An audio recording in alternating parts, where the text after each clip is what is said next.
Paz e alegria, queridos irmãos. Hoje estamos aqui no CELC, Centro Espírita Luz e Caridade, para mais um estudo do Evangelho, do nosso Evangelho segundo o Espiritismo.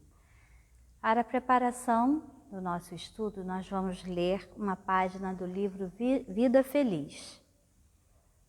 É o item 126. E depois faremos a nossa prece dando início ao estudo. Um pouco de silêncio interior far-te-á muito bem. A azáfama desgastante, as preocupações contínuas, os sobressaltos diminuem as resistências morais. Indispensável que te reserves tempo emocional para o teu refazimento, o teu silêncio interior. Ora, sem palavras e acalma-te, deixando as ideias fluírem com espontaneidade, recompondo as paisagens emocional e nervosa, a fim de progredires na luta. Nesse instantes, encontra-te contigo mesmo e experimenta o júbilo de te amares, cuidando de ti e renovando-te, a fim de que nenhum mal permaneça contigo. Vamos fechar os olhos e fazermos a nossa prece. E assim, querido Mestre Jesus, aqui estamos, Senhor, para mais um estudo em nossa casa. Abençoa, Mestre querido, a todos nós que iremos receber esse estudo, que possamos, Mestre querido, dividir com os amigos, que possamos aprofundar dentro de nós cada ensinamento que receberemos hoje. Obrigada, Mestre, obrigada, amigos espirituais, que assim seja, graças a Deus.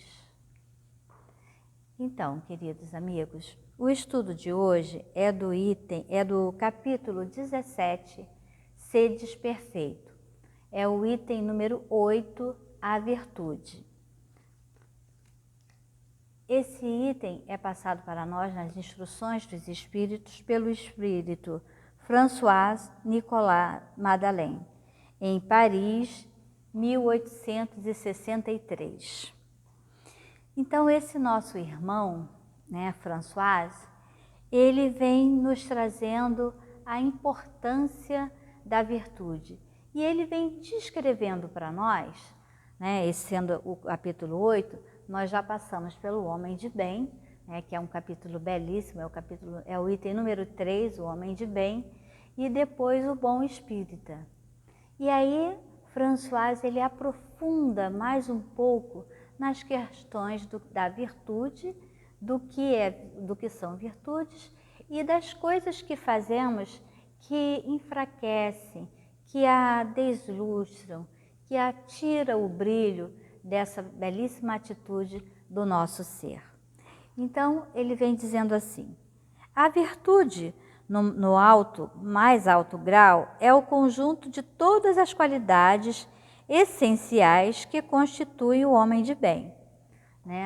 Então, nós já estudamos no item 3, o homem de bem, e quando a gente estuda o homem de bem, a gente pensa, ai meu Deus, é tanta coisa, é tão belo, é tão profundo, estou tão distante disso, chega a dar um pouquinho assim de desânimo. Mas quando nós estudamos o item completo, principalmente o item 4, que é o bom espírita, nós percebemos, os bons espíritos nos trazem, que o importante não é já possuir todas as virtudes, mas o esforço que nós fazemos para expor cada uma delas, para trabalhar cada uma delas. É a percepção de que se eu ainda não tenho todas as virtudes do homem de bem, eu posso transformar cada dia da minha caminhada na busca para melhorar as que eu já possuo, porque na realidade as virtudes não são conquistadas por nós, elas são alimentadas, porque nós já possuímos todas. Pense na mais bela, na mais linda, na mais preciosa, na que você mais admira, e ela está aí, dentro de você, dentro de nós, todos nós a possuímos. Mas aí François fala assim, vai especificando, né, as virtudes. Ser bom, caritativo, né, praticar a caridade, laborioso, sóbrio, modesto, são qualidades do homem virtuoso, né? Então, quando nós percebemos a questão do que é um homem virtuoso, é um homem que tem modéstia, é um homem que trabalha, né, que se dedica, cuidadoso com os seus, com o próximo, é um homem que dentro das suas qualidades procura cultivar a modéstia, né?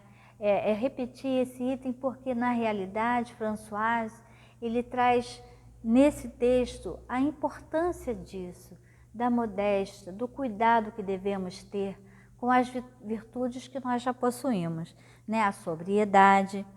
E aí ele fala, infelizmente, quase sempre as acompanham pequenas enfermidades morais que as desornam e atenuam. Então, virtudes nós já possuímos, todas. Nós somos homens virtuosos. A humanidade é uma humanidade virtuosa. Mas por que, se somos tão virtuosos, o que acontece que isso não está tão à vista assim? Né? Será que é por modéstia? Ou são os defeitos que nós temos que acabam encobrindo, tirando o brilho? Então, segundo François, é mais ou menos isso.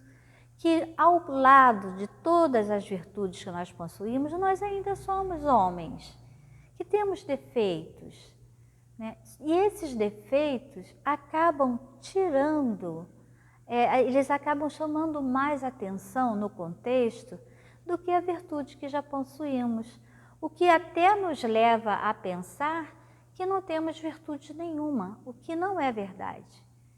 Nós entendemos já nessa altura do campeonato que somos sim, somos filhos de Deus e que Ele depositou em nós, como no item anterior, acho que é o item 5 ou 6, a semente, que nosso solo, nosso coração já foi semeado por Deus. Jesus já passou, já mexeu nesse solo, já depositou as sementes todas, a semente do amor, a semente da bondade, as sementes da caridade, estão todas dentro de nós, no nosso coração. Só que cada coração humano é um solo, em que essas sementes irão desabrochar conforme o cuidado e a atenção que nós dermos a elas. Então, há diferentes corações, há diferentes solos, onde essas virtudes trabalham e lutam para florescer.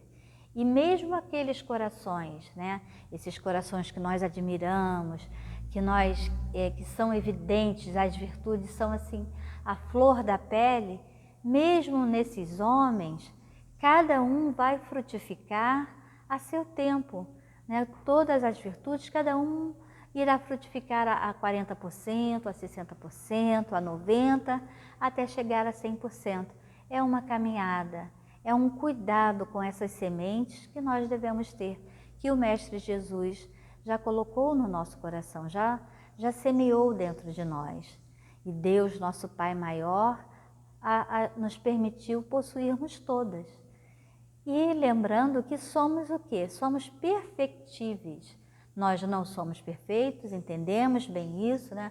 Nós nos olhamos no espelho, nós percebemos essas, como ele colocou aqui,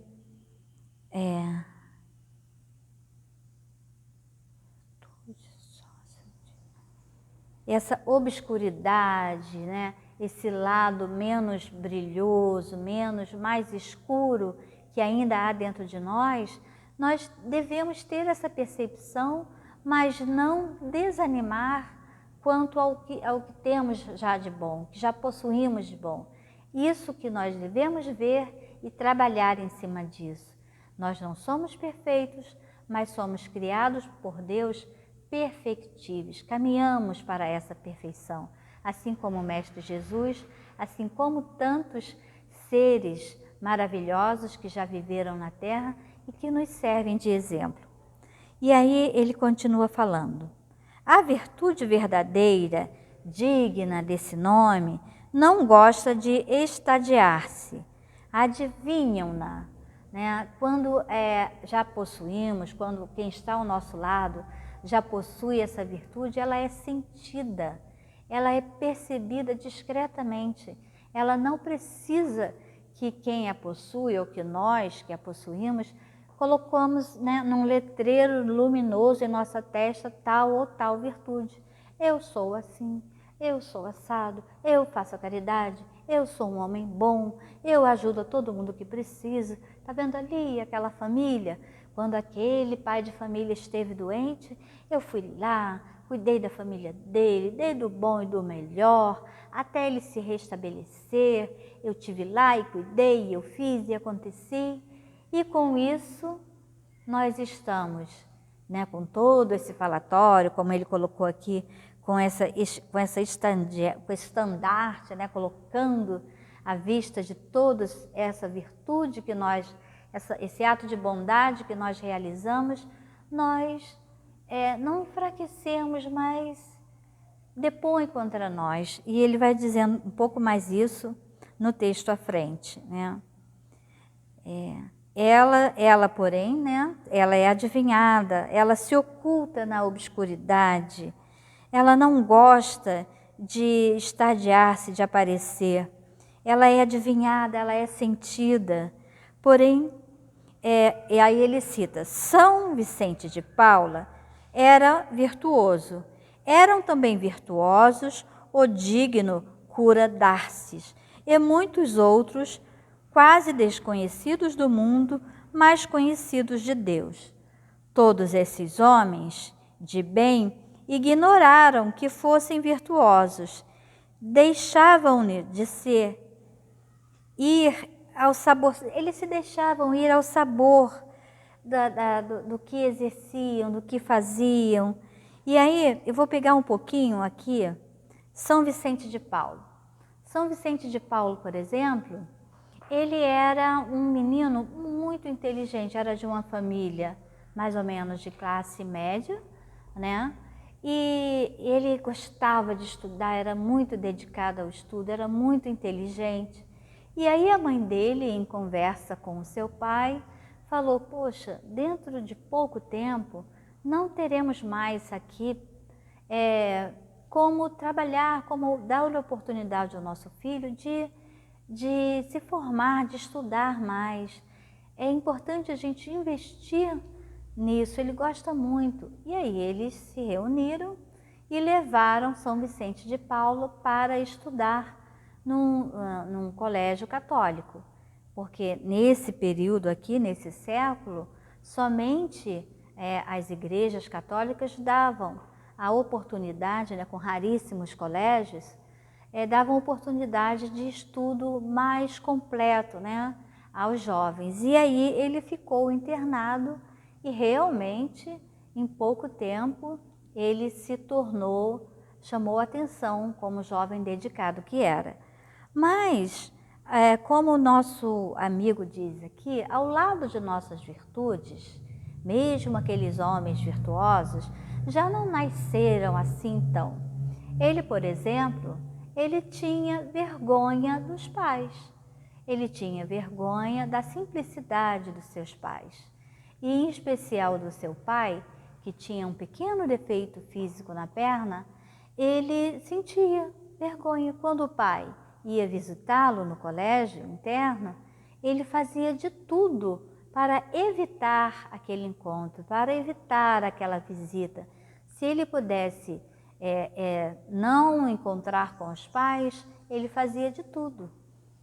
E com pouco tempo ele saiu, se tornou, né, o que ele queria, se tornou padre, frequentou as rodas sociais, né, frequentou a casa de embaixadores, ele dava aulas particulares e condensos, embaixadores. E um dia ele foi chamado a fazer um trabalho numa pequena igreja num condado distante, era bem distante da capital, porque ele estava na capital e ele idealizava na sua vida chegar a Roma, ser um cardeal, fazer parte daquele núcleo religioso e político. Ele tinha essa ambição em seu coração. Mas antes disso ele foi chamado a fazer um trabalho numa pequena igreja, pequena mesmo, num condado muito pequeno. E aí quando ele chegou lá, ele foi restabelecer, cuidar daquele povo, ficou por ali, até que um dia, né, cidade pequena, todos se conheciam, uma família procurou pedindo ajuda.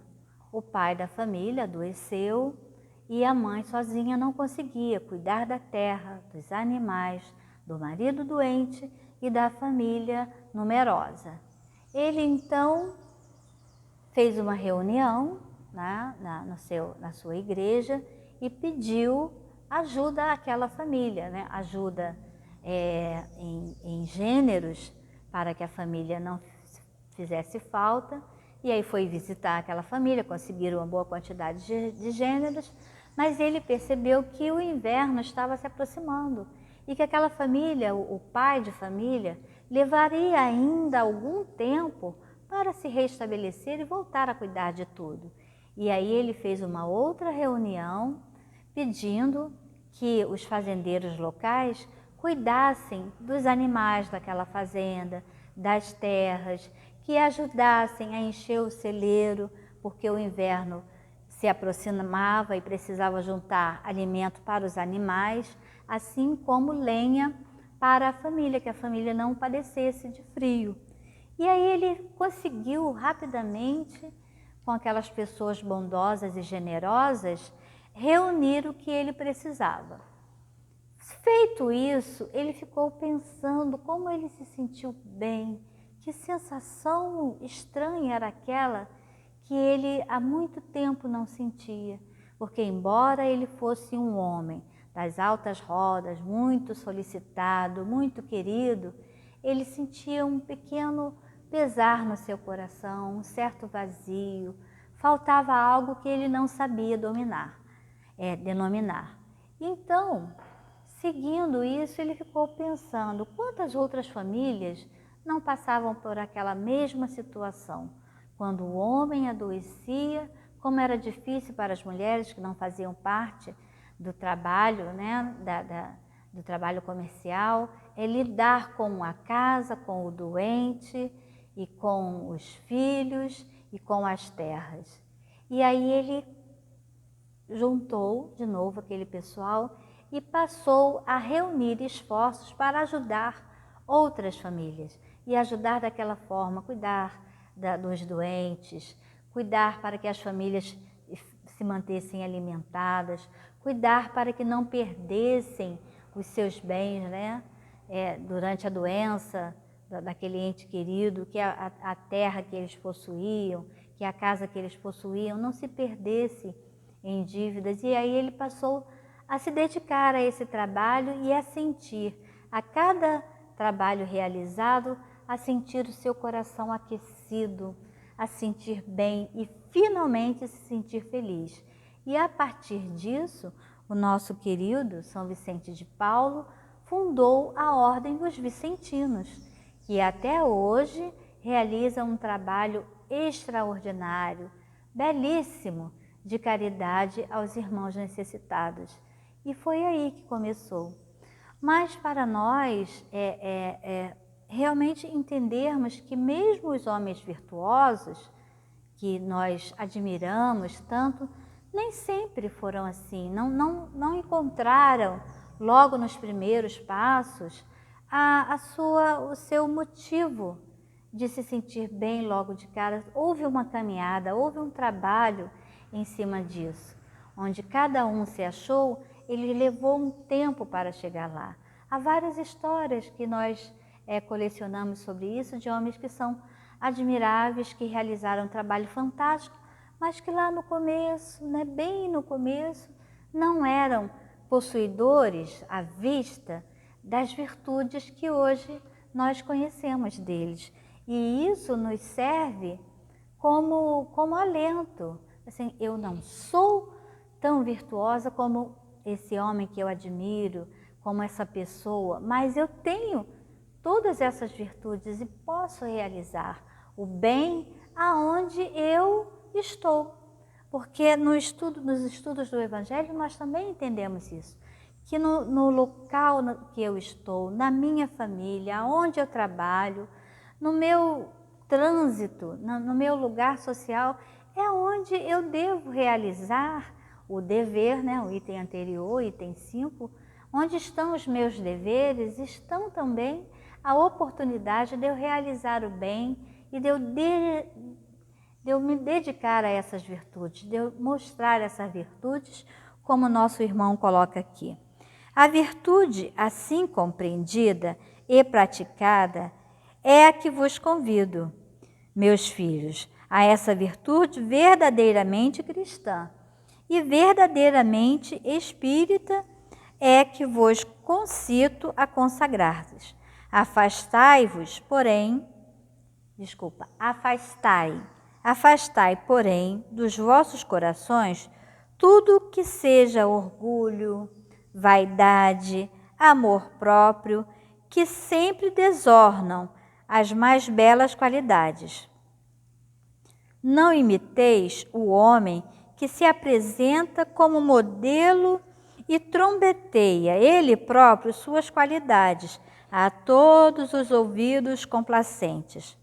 A virtude que assim se ostenta esconde muitas vezes uma imensidade de pequenas torpezas e de odiosas covardias. Esse é o cuidado, né, que ele nos traz aqui conosco, né, com as virtudes que nós já possuímos e que trabalhamos, a questão de ser discreto, a questão de não saber a mão direita o que a esquerda está realizando. Jesus, com muito cuidado, com muito amor, nos traz em todos os seus diálogos a importância de ser discreto, de realizar o bem, de realizar as nossas virtudes, os nossos cuidados. Se você é um bom médico, realize o seu trabalho com amor, com carinho e dedicação, você já está ali ganhando o pão de cada dia e tendo no seu próprio local de trabalho a oportunidade de realizar, através da sua profissão, do profissional que você é, uma virtude, né? Realizar o bem, e que deve ser discreto e que devemos prestar atenção em quem chama o tempo todo atenção para as virtudes que realiza e se realmente não está fazendo disso um meio de vida ou somente até mesmo para aparecer, né? É um cuidado que Françoise nos convida. E aí ele diz aqui, em princípio, o homem que se exalça, que ergue uma estátua à própria virtude, anula por esse simples fato todo o mérito real que possa ter feito. Né? Se a mão direita sabe de tudo, conta para todo mundo, coloca em outdoor, aparece na televisão, fala o tempo todo do bem que realizou, do bem que fez, olha como eu fiz, olha como eu faço, olha como eu sou bom, olha que pessoa maravilhosa, já ganhou ali, não queria chamar a atenção? Chamou. Não queria que todos soubessem do bem que realizou? Então, todos sabem. Já ganhou o seu prêmio ali.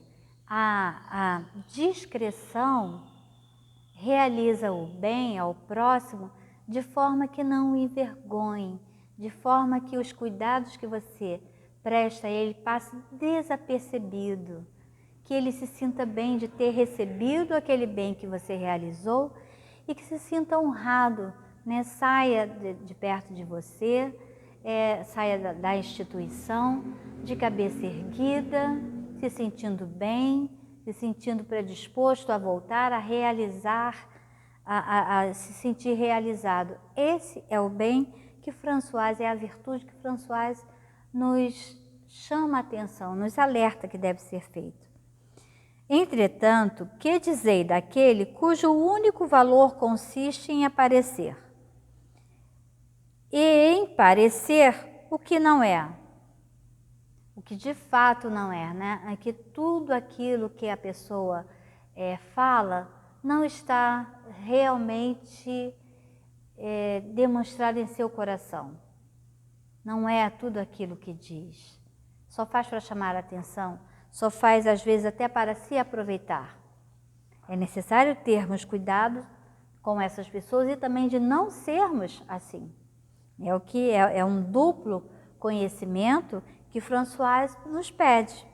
E aí segue dizendo assim: admito de boa mente que o homem que pratica o bem experimenta uma satisfação íntima em seu coração, como o Vicente de Paulo. No que ele começou, saiu de si próprio, aonde ele já chamava atenção pela sua inteligência, pela sua capacidade administrativa, pelo seu relacionamento com a corte, com os homens, né, da alta classe social do seu tempo. Quando ele conseguiu alinhar, quando ele foi ponte entre os homens bons da alta sociedade, os que possuíam vastos recursos, quando ele se transformou em ponte de bem para que esses homens, o que eles tinham, que podiam dar a mais, chegasse aos camponeses, aos homens necessitados, aos homens pobres, e que ele realizou essa ponte, aí ele sentiu no seu coração aquela chama do amor, que ele não tinha sentido antes, com todo o sucesso que ele fazia, com tudo que ele era, com o que ele realizava, ele ainda não havia sentido, ele ainda não havia experimentado. Mas o bem aqueceu o seu coração de uma forma que o transformou para sempre e que transformou aquele trabalho, deu grandiosidade, deu luz, deu credibilidade. O trabalho que ele iniciou é realizado até hoje, séculos depois, com credibilidade, com carinho. Faz com que os recursos que a ordem receba, a ordem dos vicentinos, chegue lá onde precisa chegar. De forma discreta, de forma carinhosa, de forma caridosa. É isso que é essa verdadeira vocação que nós temos. É para isso que nossas virtudes devem brilhar. Brilhar para realizar o bem. Brilhar para nos tornarmos pessoas melhores. Brilhar para tudo aquilo que a gente faz de melhor se transforme em ponte de luz e de amor. Que se transforme em recursos, que se transforme em afeto. Recentemente, eu estava procurando uma receita que eu precisava melhorar na minha própria receita. Eu queria dar uma melhorada e aí fiquei assistindo vídeos no YouTube aleatoriamente. Coloquei lá receita tal e fui ouvindo, deixei direto. Até que passou, entre outras, uma receita da chefe Paola. E aí acabou me chamando a atenção, né? Os cuidados, ela foi um passo a passo bem montado, de uma forma diferencial das outras que eu tinha assistido. Aí eu parei e prestei atenção na receita, peguei a receita para mim. E a receita seguinte, ela fez uma dedicação. Ela falou uma frase muito carinhosa, muito terna. Ela falou sobre um amigo que havia perdido o pai, um parente muito próximo, com a Covid. E que ela percebia seu sofrimento, a sua dor, a sua angústia, e que ela gostaria, naquele momento, ela disse, se eu pudesse, meu amigo, nesse momento eu te colocaria no meu colo e te faria dormir. Mas eu não posso. Mas essa sopa eu posso fazer. E vou fazer essa sopa para você, meu querido amigo. E colocarei nela todo o afeto, todo o carinho que você precisa nesse momento. Olha que coisa bela. Olha onde o alcance, né? Numa receita, numa sopa, nós podemos colocar ali, nutrir, além dos nutrientes necessários ao corpo físico, aquela ternura, aquela doçura, aquele colo de amiga, de irmã, que ela tinha e ela sabia que o amigo estava precisando naquele momento. É isso, é uma virtude. E como o Mestre Jesus queria, que é a virtude que nós liberamos, que sai de nós quando alguém busca. E já no item final, né, no capítulo, finalzinho do capítulo, ele diz assim: ó vós todos a quem a fé espírita aqueceu com seus raios e que sabeis quão longe da perfeição está o homem. Temos essa clareza, sabemos que não somos perfeitos, mas sabemos que somos perfectíveis e que já sentimos o nosso coração voltado para o bem, que devemos direcionar e que devemos dar discrição, trabalhar com cuidado, né, para que ela realmente brilhe no momento certo. E aí ele diz: a virtude é uma graça que desejo a todos os espíritas sinceros. Contudo, direis, mais vale pouca virtude com modéstia do que muita com orgulho. Pelo orgulho é que a humanidade sucessivamente se hão perdido. Pela humildade é que um dia elas se hão de redimir. Então, durante toda a caminhada da nossa vida, em sucessivas encarnações, até mesmo nessa, nós podemos permitir ou não que o orgulho tire a grandeza de uma virtude maravilhosa que nós já possuímos.